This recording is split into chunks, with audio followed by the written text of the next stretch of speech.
Hey guys, I'm hoping to make this video a comprehensive discussion about all things related to difficulty. And there's a lot more to it than you might think. There's more to it than what I thought when I started writing this script, that's for sure. Once more, this is a lot of nerdy game theory mixed in with hard numbers. If you want to see some hard numbers without the theory part, I've included timestamps in the description, but I hope you'll stick around and listen to all of it because I think there may be some ideas that either you haven't thought about yourself or the discussion might trigger some of your own thoughts that you'd like to share.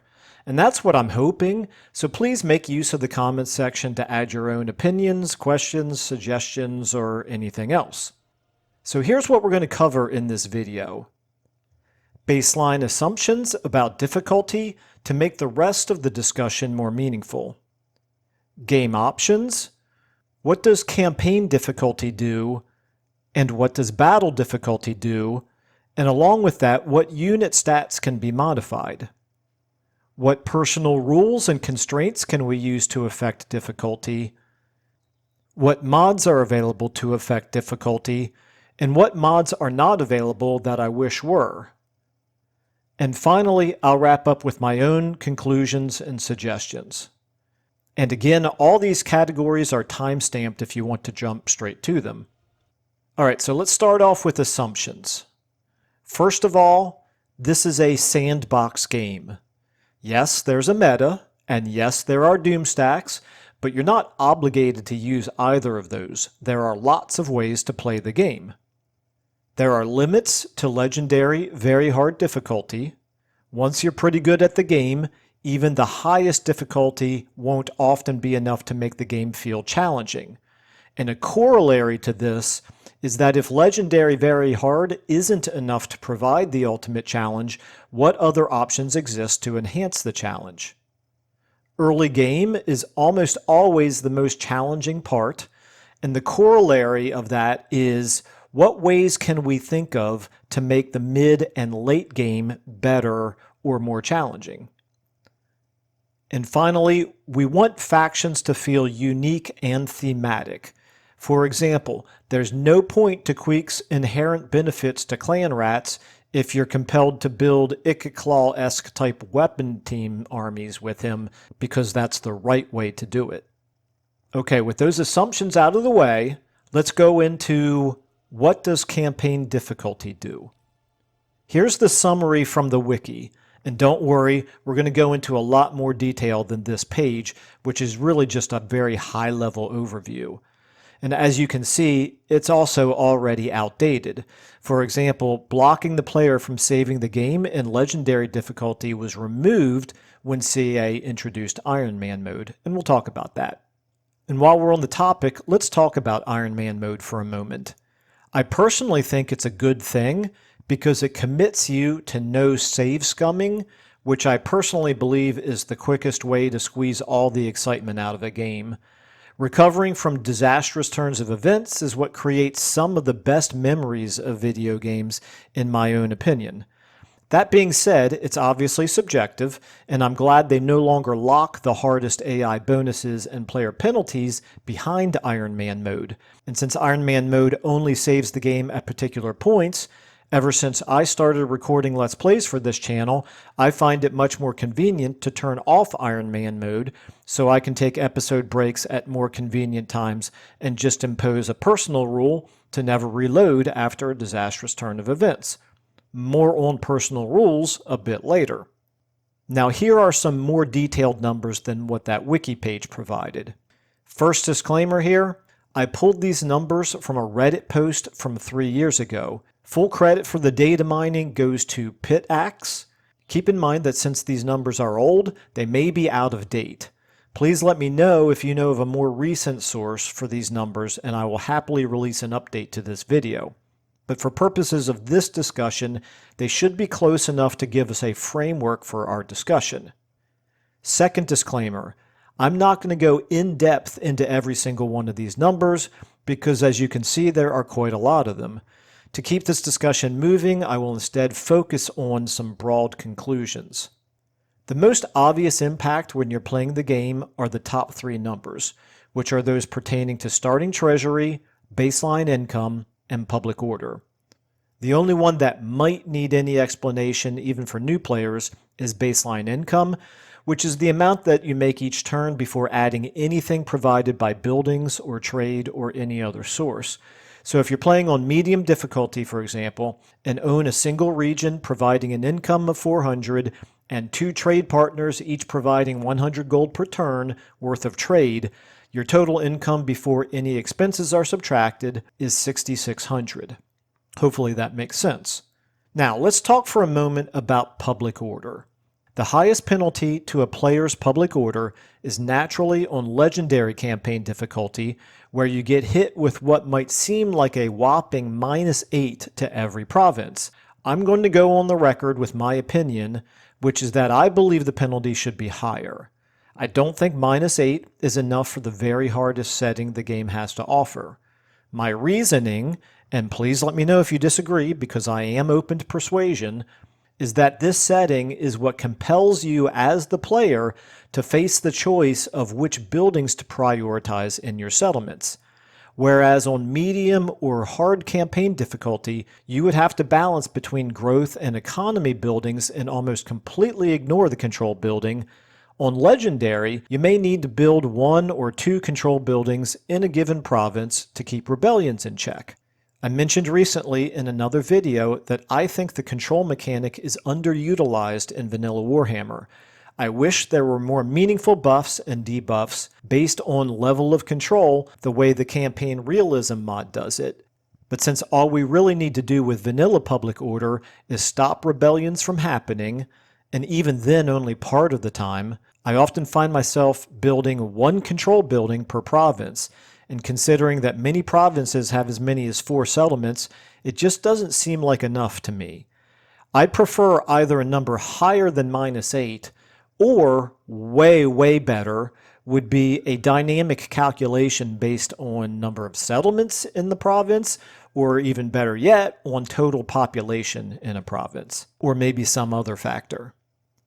As an aside, I'm guessing a lot of players will have the opposite opinion to mine, where they like a lot of the other AI buffs and player debuffs, but don't want to deal with a game that bogs them down in rebellions all the time. I want to make clear that I don't think that perspective, or really any differences of opinion in this whole discussion, are wrong. I think we all want to maximize the parts of the game that we think are fun and minimize the parts that aren't. And the tricky balance is that we don't all find the same things to be fun. Anyway, legendary campaign difficulty has one additional effect that we'll get into when we talk about battle difficulty.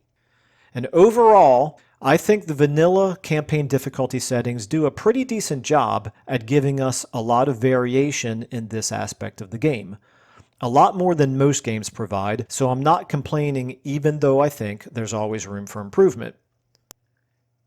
Before I wrap up the campaign difficulty section, I want to briefly talk about the in-game crisis that they added. Personal opinion is that this is pretty much a lazy mechanic that I would far rather see not in the game, but instead make the game more organically difficult. So I just tend to leave all these difficulty settings for myself, and I think a lot of you probably don't love this mechanic either. But anyway, I welcome any feedback that any of you might have with respect to this. Is there a way to really make this in-game crisis a valuable addition to the game? But let's move on from campaign difficulty into the next topic. What does battle difficulty do? As tempting as it is to answer this with a who the hell knows because it says it affects Battlefield AI, and yet Battlefield AI is quite flawed, well, anyway, we can, I think, get a little bit more substance by digging in deeper. Battle difficulty is obviously the setting that's changed the most since the initial game launch, as they added a whole slider to give you control over AI buffs or debuffs. And I'm going to talk about these two things, battle difficulty setting and unit settings, together because they work hand in hand to shape unit performance in battle. In a nutshell, battle difficulty makes enemy units behave quote-unquote more intelligently on the battlefield. A good example of this would be trying to avoid AoE spells cast by the player.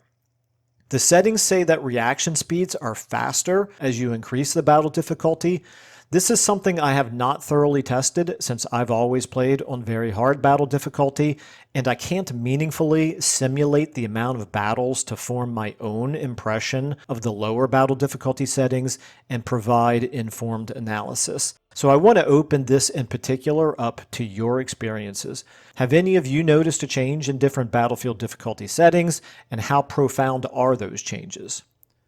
Anyway, diving into the AI unit stat slider, here CA has elected to provide us with a wider range of modifiers than I think is even necessary. Does anybody play on the setting 3 out of 8 steps from the baseline because 2 just isn't enough and 4 is just too much? I don't know, maybe.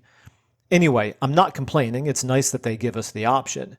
You can see the wide range of stats that this slider affects, and most of them, I think, make sense and do exactly what you would expect. They make AI units fight a little bit better in battle the higher you go up in the difficulty scale. But I want to call particular attention to just one of them. Leadership is the value that affects unit morale, namely how long that unit will fight under duress before breaking and running away.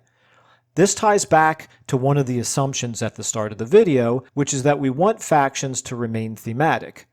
Let's think about these two things together. Some races are renowned for high leadership and discipline, dwarfs, for example. On the opposite end of the spectrum, some races are known for being cowardly and undisciplined. Yes, I'm looking at you, now go away. But when we go crazy with this slider, we can wind up breaking the theme, or at least denting it.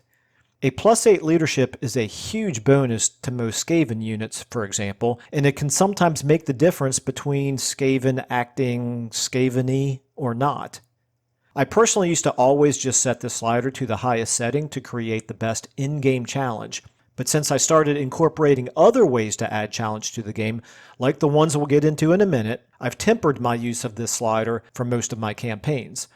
I've settled on the midpoint between balanced and the hardest setting, which gives a nice +4 leadership buff to AI units, and that feels like a decent compromise to me.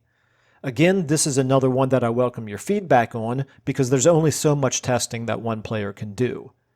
But overall, I think the AI unit stat slider is a good addition to the game. I want to once again give CA credit for. It's nice that they gave us this much fine-tuning control over the game, even if I think it's more than necessary. One last important consideration when it comes to battlefield difficulty, and that is to pause or not to pause. Legendary campaign difficulty locks your battles into the situation where you cannot give units orders while the game is paused. Personally, I think this is the ideal situation that players should strive for anyway, because not only will not being allowed to pause make you a far better player in the long run, but it creates that exciting sense of battlefield chaos that really adds so much to the game. But again, it's somewhat subjective, and I could see there being players who want the other penalties of legendary campaign difficulty without being locked out of pausing to give orders in battle. So I do wish this setting would have been toggleable the way Iron Man mode is now. Alright, so let's move on to personal rules and constraints. Probably the most impactful of these would be the "This is Total War" rule that I first saw years ago on Legend of Total War's channel. I don't know if he invented it, but I'll give him credit as the first player I ever saw do it. It's simple but effective and extremely challenging. You simply declare war on every other civilization as soon as you meet them. I've never been brave enough to try it myself, but I'd like to sometime. But there are other, much less overwhelming but still impactful rules that I know some of you use, such as no confederating.